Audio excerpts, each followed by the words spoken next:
Il s'apprête à disputer le combat le plus important de sa carrière. Le boxeur abbvillois Yohann Duhaupas, déjà champion de l'Union européenne, disputera dans 2 semaines un championnat du monde WBC. Ce sera à Birmingham, en Alabama. Cathy Collin et Aurélien Barège l'ont rencontré en pleine préparation. Regardez. Je sais que si je gagne ce combat, ma vie change du jour au lendemain. Ça, il faut en être conscient. Mais c'est très difficile. Je sais. 34 ans, 1m93, 107 kg. Yohann Duhaupas prépare les championnats du monde, catégorie poids lourd. Redésaxe bien. Voilà, excellent.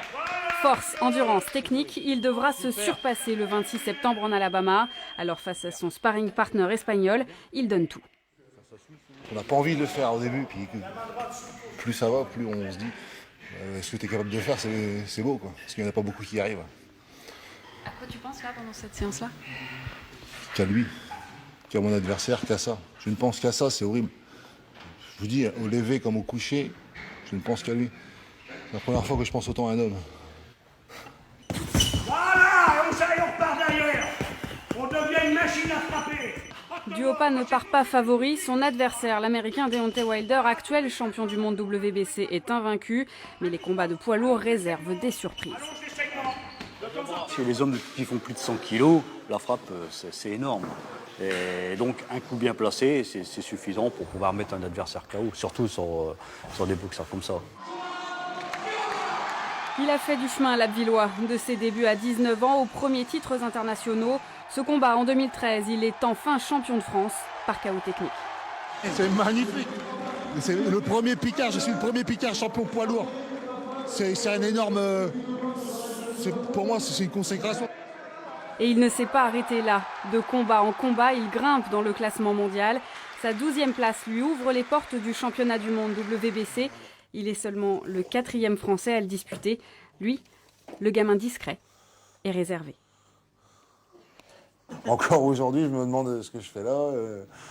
Et puis j'arrive à rivaliser avec les meilleurs du monde. Donc, et ça, à mon avis, c'est dans la tête. Hein. Ça restera toujours et je jouerai toute ma vie. Hein.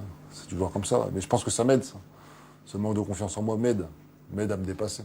Si j'aurais trop confiance en moi, je pense que j'arriverais plus à me faire mal. Donc c'est un mal pour un bien.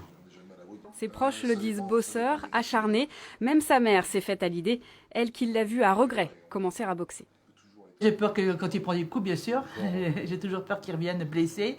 Mais quand on me téléphone, quand je ne peux pas toujours aller à ses combats, mais quand on me téléphone puis qu'on me dit c'est bon, il a gagné, il a la ceinture, bon bah là j'explose. Je suis toute seule chez moi devant ma télé, mais j'explose, je suis trop contente, quoi. Je suis contente déjà pour lui au départ, et puis pour moi, bien sûr que je suis heureuse qu'il ait gagné.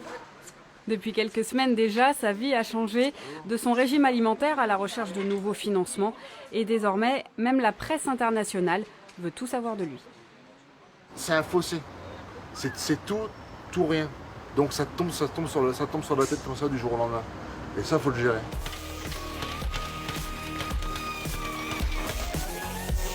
Oh oui.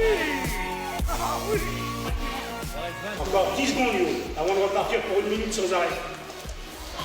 Yohann Duhaupas est au sommet de sa carrière, alors il s'entraîne encore et encore pour frapper fort et atteindre un rêve que moins de 15 personnes au monde peuvent avoir.